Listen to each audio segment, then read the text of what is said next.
I always thought we had the perfect life.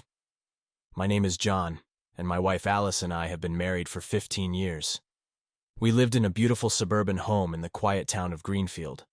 We both had stable jobs. I worked as an engineer at a local firm, while Alice was a nurse at the nearby hospital. Our life was simple, just the two of us, and we were comfortable. We had our routines, our shared jokes, and our plans for the future. Our house was modest but cozy. Alice had a knack for decorating, turning our home into a warm and inviting space. The kitchen, with its light blue cabinets and vintage appliances, was her pride and joy. She loved to cook, and weekends often found us trying new recipes, laughing over our attempts at gourmet meals. Our living room was filled with soft, plush furniture, perfect for lazy Sunday afternoons spent watching movies or reading. We didn't have kids, a choice we made early on. We loved our freedom, our spontaneous weekend getaways, and the quiet evenings we spent together. It was just us, and it worked. At least I thought it did. Greenfield was a small town where everyone knew each other, the kind of place where neighbors waved hello and local shopkeepers knew your name. It was a peaceful, idyllic life, or so it seemed. Looking back, I realize now that I had been living in a bubble, blissfully unaware of the storm that was about to shatter my world. Our marriage had its ups and downs like any other. We argued about silly things, the proper way to load the dishwasher, whose turn it was to take out the trash. But we always made up. Or at least, I thought we did. Alice was the love of my life, my rock, and my best friend. I never imagined she could be anything else. The first hints that something was wrong came subtly. Alice had always been a bit high-strung, but lately her mood swings were more pronounced. One minute she was cheerful, the next she was snapping at me for the smallest things.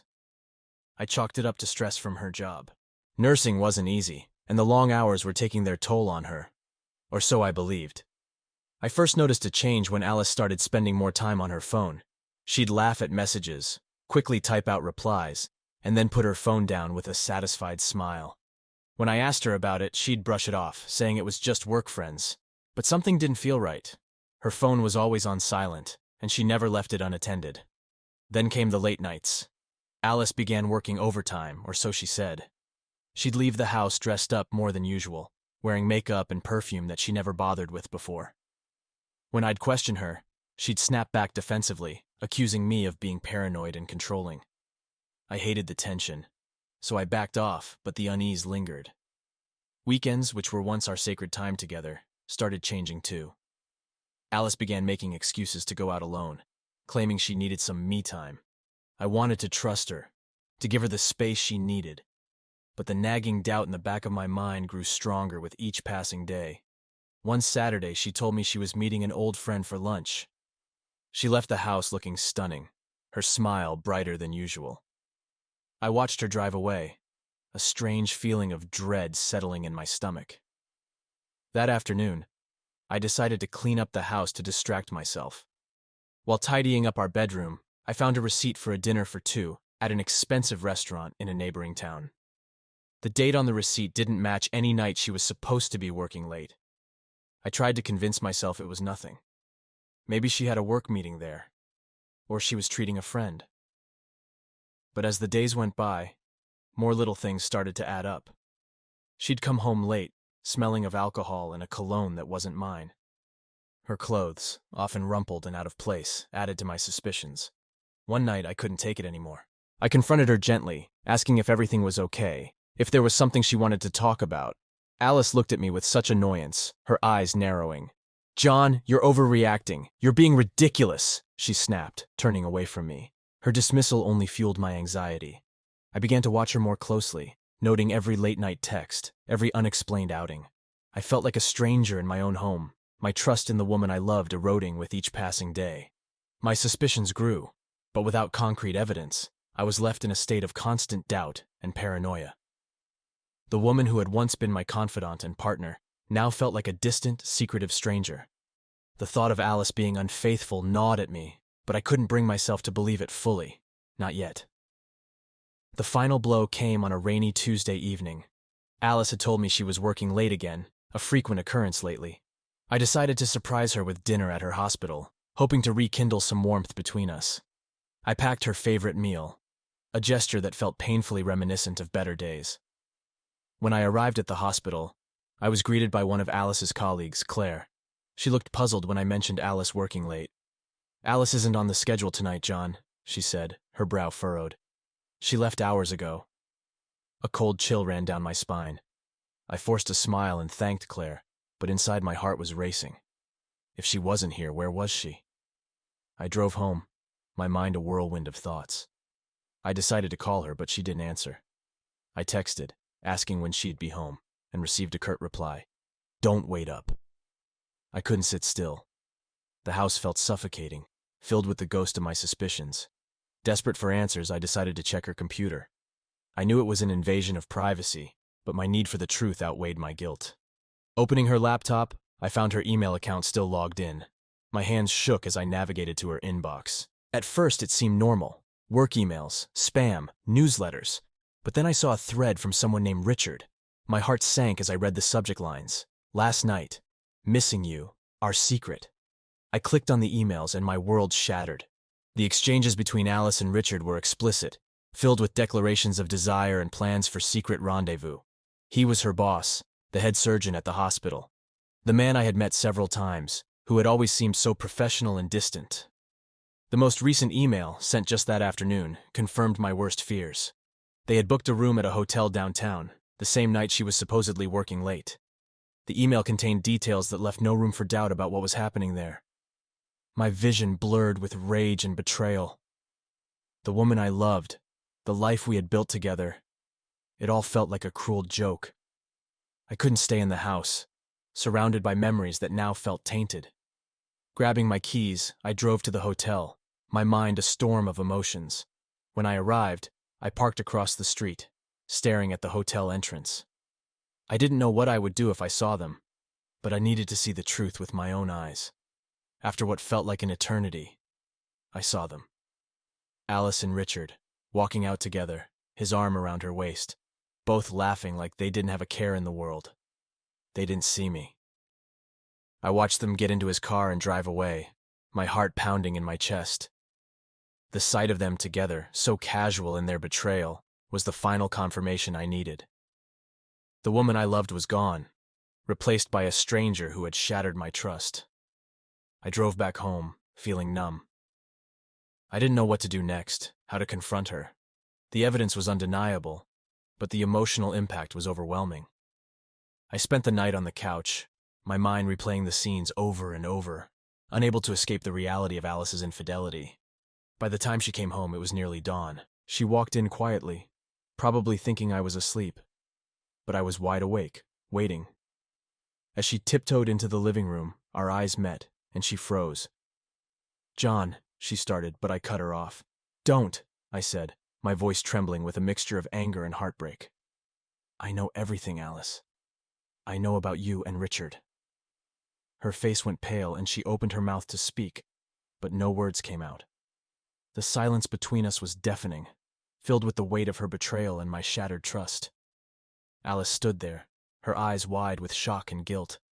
I could see her trying to formulate some kind of response, but nothing could explain away what I had discovered.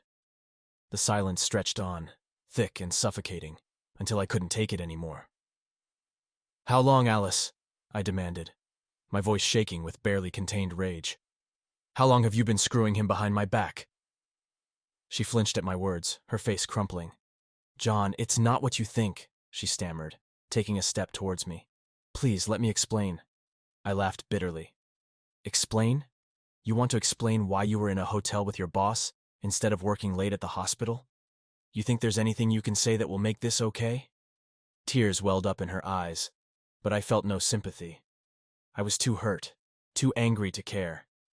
"I never meant for it to happen," she said, her voice trembling. "It started out as just a friendship. We were both stressed, and one thing led to another. But it doesn't mean I don't love you." "Love?" I spat, the word tasting bitter on my tongue. "You call this love? Sneaking around, lying to me, sleeping with someone else? That's not love, Alice. That's betrayal." She reached out to touch me, but I recoiled. "Don't," I said sharply. "Don't you dare try to touch me. You've lost that right." Her tears flowed freely now, but I couldn't bring myself to care. I had spent so many nights wondering, worrying, trying to make sense of her behavior, and now I had my answer. It was a betrayal that cut deeper than I had ever imagined. "I was lonely, John," she sobbed. "You were always working, always busy. Richard was there for me when you weren't. He listened, he cared. I didn't plan for this to happen. It just did." "Don't you dare put this on me," I snapped. "I've been working to provide for us, for our future. I trusted you, Alice. I believed in you, and this is how you repay me." She shook her head, her sobs growing louder. "I know I messed up. I know I hurt you. But I still love you. We can fix this. We can go to counseling. We can—" "No," I interrupted, my voice cold. "There is no fixing this. You destroyed our marriage the moment you decided to sleep with him. There's no coming back from that." The room felt like it was closing in on me, the walls pressing in with the weight of her betrayal. I couldn't stand to look at her anymore. Couldn't bear to hear her excuses. "I want you to pack your things and leave," I said, my voice trembling with anger and pain. "I can't do this anymore." "John, please," she pleaded, but I turned away, my heart breaking all over again. "Just go," I said quietly. "Get out of my sight." She stood there for a moment, sobbing, before she finally turned and walked towards the bedroom. I heard her moving around, packing her belongings, but I didn't follow. I couldn't. I sat down on the couch, my head in my hands, trying to process the enormity of what had happened. When she finally left, the silence that filled the house was deafening. The woman I had loved, the life we had built together, it was all gone. All that remained was the painful reality of her betrayal. I didn't know what the future held, but I knew one thing for certain. I would never be able to look at Alice the same way again. The love I had for her was tainted, poisoned by her infidelity.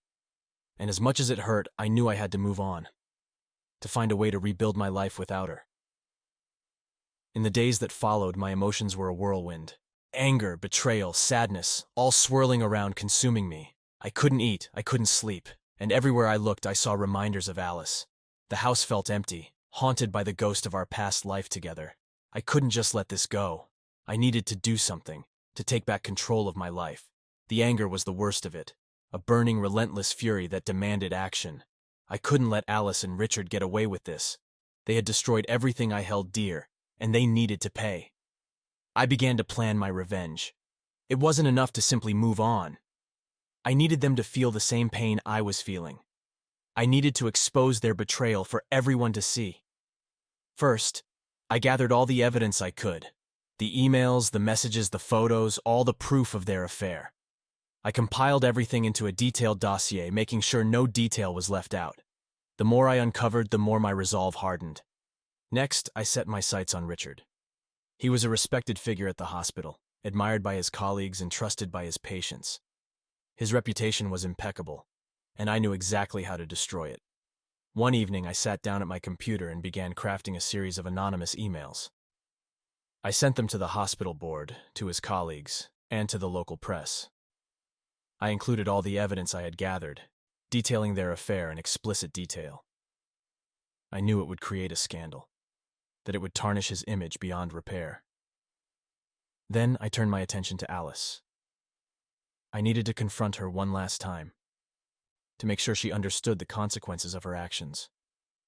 I waited until I knew she would be at home, and then I called her. "John, please," she said when she answered, her voice filled with desperation. "Can we just talk? Can we try to work things out?" "There's nothing to work out," I replied coldly. "But there are some things you need to know." I told her about the emails, about how I had exposed their affair to everyone who mattered. Her silence was deafening, and I could almost hear her mind racing as she processed what I had done. You did what?" she finally stammered, her voice shaking. "You heard me," I said. "Everyone knows, Alice. Your friends, your colleagues, even your family. I made sure they all know the truth about what you've done." She began to cry, but I felt no sympathy. "How could you do this?" she sobbed. "You've ruined my life." "No, Alice," I said quietly. "You ruined your own life the moment you decided to betray me." The phone call ended with her sobbing and pleading, but I didn't listen. I hung up, feeling a strange sense of satisfaction. It wasn't enough to heal the wounds, but it was a start. The fallout was swift and brutal. Richard was suspended from the hospital pending an investigation. His colleagues shunned him, and the press hounded him relentlessly. Alice's friends turned their backs on her, disgusted by her actions. Her family, once so supportive, now looked at her with disdain. Alice called me several times, begging for forgiveness, pleading for another chance. But there was no going back. The trust had been shattered, and there was no way to rebuild it. The revenge brought a measure of satisfaction, but it didn't erase the pain. I still had to face the reality of my broken marriage, the emptiness of my home, the future I had to rebuild from scratch. But knowing that they were suffering, that they were paying for their betrayal, gave me the strength to start moving forward. In the end, revenge didn't heal my wounds, but it gave me the closure I needed. I could finally start to let go, to focus on my own recovery, and to begin the difficult process of finding a new path forward. The aftermath of my revenge left a trail of destruction. Richard's career was in shambles, his reputation irreparably damaged. Alice was ostracized by her friends and family, left to face the consequences of her actions alone. It was a bitter victory, but it gave me the closure I needed to move on. However, there was still one final conversation I needed to have with Alice. A few weeks after the fallout, Alice reached out to me, asking if we could meet. Reluctantly, I agreed. We chose a neutral place, a small park where we used to go during happier times. I arrived early, sitting on a bench, watching the children play and the couples walk by, feeling a pang of loss for the life I once had. Alice arrived, looking tired and defeated. She sat down beside me, her eyes filled with a mix of sorrow and regret. For a moment, neither of us spoke, the silence heavy with unspoken words. "John," she began, her voice trembling. "I know I've hurt you more than I can ever make up for. I've lost everything, my job, my friends, my family. But the worst part is losing you." I looked at her, my heart heavy. "You didn't just lose me, Alice. You destroyed everything we had. I trusted you, I loved you, and you betrayed me in the worst way possible." Tears welled up in her eyes, and she nodded. "I know. I was selfish, and I made terrible choices. I thought I could find happiness with Richard, but it was all a lie. I've realized too late what I threw away." "Why, Alice?" I asked, my voice breaking. "Why did you do it? Wasn't I enough?" She shook her head, tears streaming down her cheeks. "It wasn't about you, John. It was about me. I felt lost and empty, and instead of talking to you, I sought solace in someone else. It was a mistake, a horrible, unforgivable mistake." We sat there in silence, the weight of her words sinking in. Part of me wanted to forgive her, to find a way to move past the pain, but the wounds were too deep, the trust too broken. "I can't forgive you, Alice," I said finally, my voice steady. "What you did destroyed our marriage. There's no going back from that, but I hope you can find a way to heal and learn from this." She nodded, wiping her tears. "I understand. I just wanted you to know that I'm truly sorry, and that I will spend the rest of my life regretting what I did."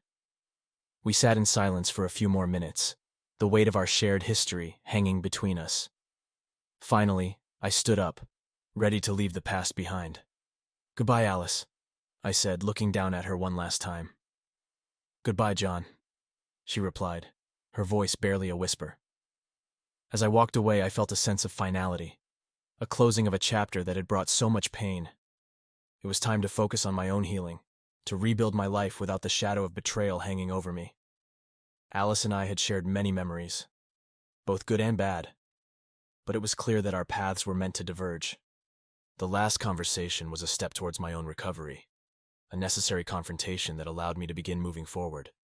The road ahead would be challenging, but I was ready to face it, one step at a time. The legal process was long and grueling. The divorce proceedings dragged on, each step a painful reminder of what had been lost. Alice and I communicated only through our lawyers, avoiding any direct contact. It was easier that way, less painful. The trial itself became a battleground, each of us fighting for what remained of our shared life. My lawyer, Mr. Davis, was a calm and methodical man, guiding me through each step of the process. He assured me that we had a strong case for both the divorce and the financial settlement, given the evidence of Alice's infidelity. We were aiming for a fair division of our assets, and most importantly, I wanted to ensure that I retained ownership of our house. It was the last piece of stability in my life, and I couldn't bear to lose it. Alice's lawyer, on the other hand, was aggressive. They contested every point, making the process as difficult as possible. Alice seemed determined to fight for everything, perhaps out of spite, perhaps out of a desperate need to hold on to something familiar. It was hard to tell. Each court session was a bitter reminder of the person she had become. In the courtroom, we sat on opposite sides, avoiding eye contact. It was surreal, seeing the woman I had once loved now as an adversary. The proceedings were a blur of legal jargon and testimonies, each side presenting their case. My evidence of Alice's affair played a crucial role, tipping the scales in my favor. The day of the final judgment arrived, a day I had both dreaded and eagerly anticipated. The judge reviewed all the evidence, listened to both sides, and finally delivered the verdict. The divorce was granted on the grounds of Alice's infidelity. The assets were to be divided fairly, but the house was awarded to me, a decision that brought a sense of relief and stability amidst the turmoil. Alice looked devastated as the judgment was read out.